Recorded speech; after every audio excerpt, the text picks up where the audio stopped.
Mr. Chairman, maaari po bang malaman namin kung ilang boto ang kinakailangan para po pumasa ang committee resolution?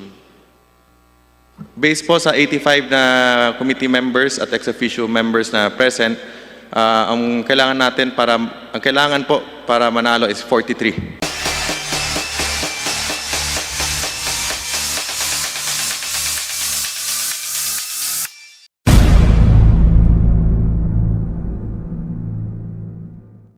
Mr. Chairman, Kong Mike. Mr. Chairman, first and foremost, let me congratulate you as chairman of this committee, the Legislative Franchise Committee. Let me congratulate our Deputy Speaker, Pablo Jan Garcia, Congressman Xavier Jesus Romualdo, and from the minority, Congresswoman Sterilus A. Kimbo. This is a very excellent report, Mr. Chairman. I've read it thoroughly. I therefore move to adopt the committee resolution. Mr. Chairman, maaari po bang malaman namin kung ilang boto ang kinakailangan para po pumasa ang committee resolution?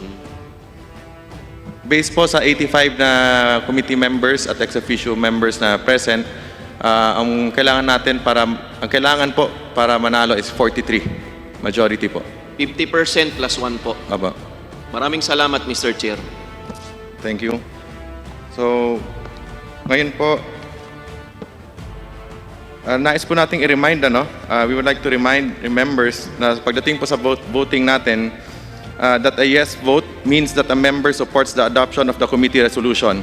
Hence, a denial of the franchise application of ABS-CBN Corporation.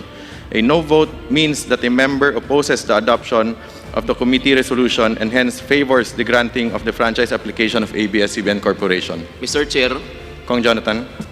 tama po ba na mga miyembro at ex-officio members lamang ang maaaring bumoto sa House resolution po na pagbobotohan natin ngayong tanghaling ito?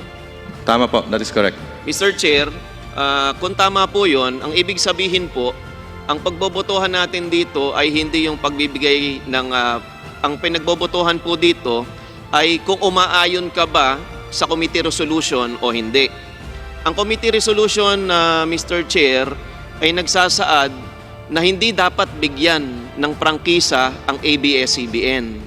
Kung sa gayon, Mr. Chairman, para po sa kaalaman ng ating mga kasamang members at ex-officio members na boboto po ngayong hapong ito, kung po kayo ay mag-yes, ang ibig sabihin po ng yes na boto po ninyo ay sumasang-ayon kayo sa committee resolution na huwag bigyan ng prangkisa ang ABS-CBN.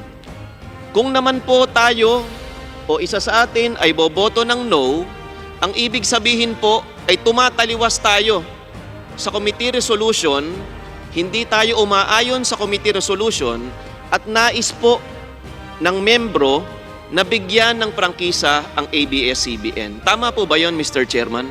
Tama, Kong Jonathan, at maraming salamat sa napakalinaw na pag-explain. Maraming salamat, Idol Chairman Chicoy Alvarez. So therefore, Mr. Chairman, pag ang boto po ay no, ulitin ko po pag ang boto po ay no, ibig sabihin that you do not want ABS-CBN to continue. Baliktad po.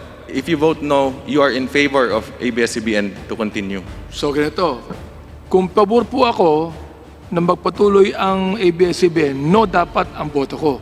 Tama po. Kung ayaw ko nang magpatuloy pang ABS-CBN, yes dapat ang boto ko. Tama po. Salamat po, salamat po.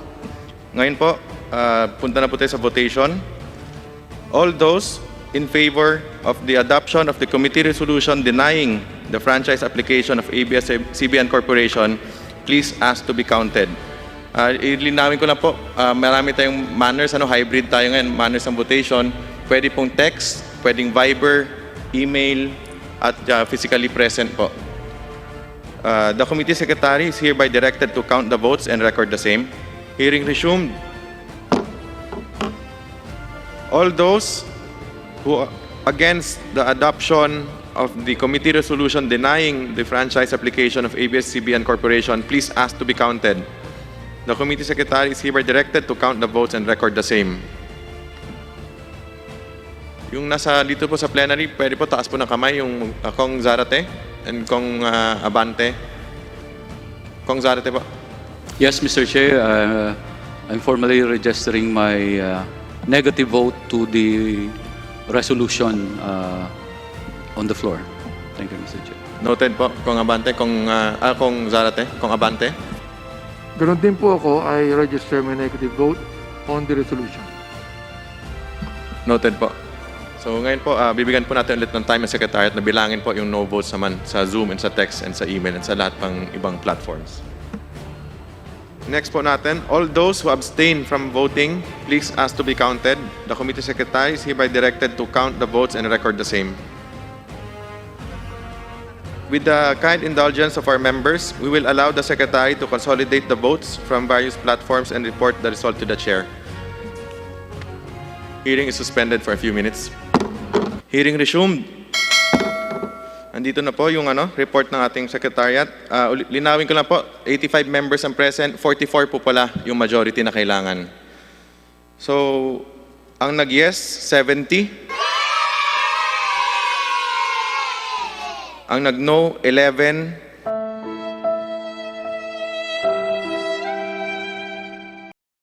Dalawang yung nag-inhibit, isang nag-abstain. Ayun, yun ang total. So 70 ang yes, 11 ang no, dalawa nag-inhibit, isa ang nag-abstain.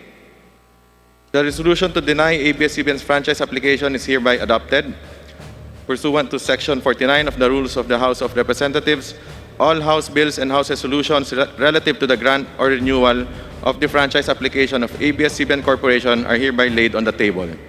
The Committee Secretary is hereby directed to inform all the authors of the bills and resolutions of the decision of the committee in writing, and as far as practicable, though electronic mail within 5 days stating the reasons therefore.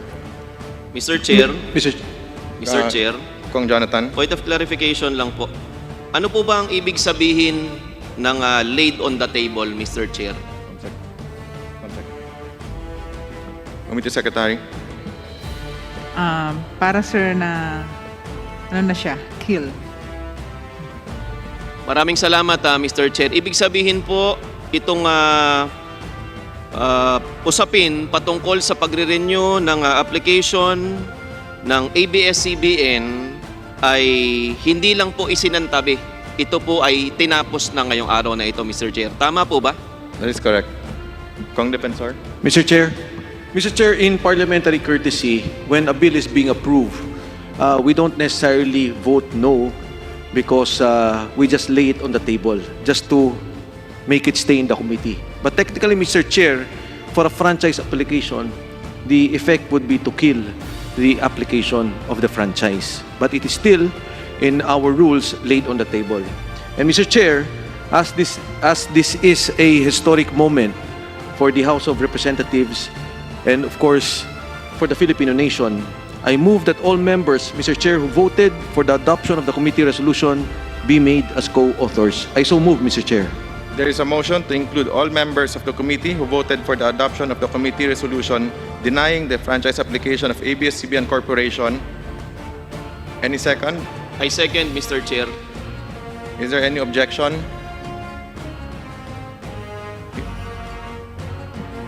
Who voted, not present? I'm sorry. I withdraw my objection. Without any objections, motion is approved. Mr. Chair, Kong I move Jonathan. that the committee adopt the other findings and recommendations contained in the technical working group report, Mr. Chair. There is a motion to adopt the other findings and recommendations contained in the TWG report. Any second? Second, Mr. Chair. Is there any objection? Hearing none, motion is approved. Mr. Chair, Kong Defensor. for purposes of transparency, I move that we authorize the chairman of the Committee on Legislative Franchises to release the TWG report and the adopted committee resolution to the public and other committees of the House. I so move, Mr. Chair. There is a motion. Any second? I second, Mr. Chair. Any objections? Hearing none, motion is approved. Mr. Chair, mukha pong tapos na ang usapin ngayong araw na ito. Mr. Chair, I move to adjourn. Mr. Chair, Mr. Chair, Kong Defensor. let me, before I second the motion, let me just congratulate you, also those who voted no. The members of the minority are all here.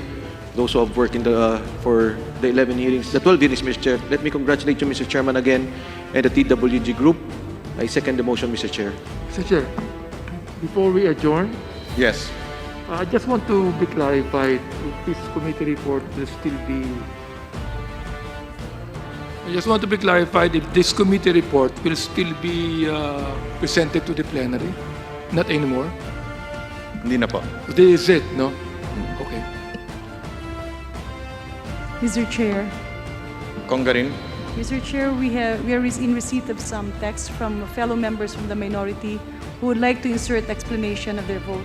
Yes, Just a pwede po moment. isubmit na lang po sa committee. Thank you. Thank you, Mr. Chair. As there are no other matters to discuss and there's a motion to adjourn, duly seconded, hearing is adjourned.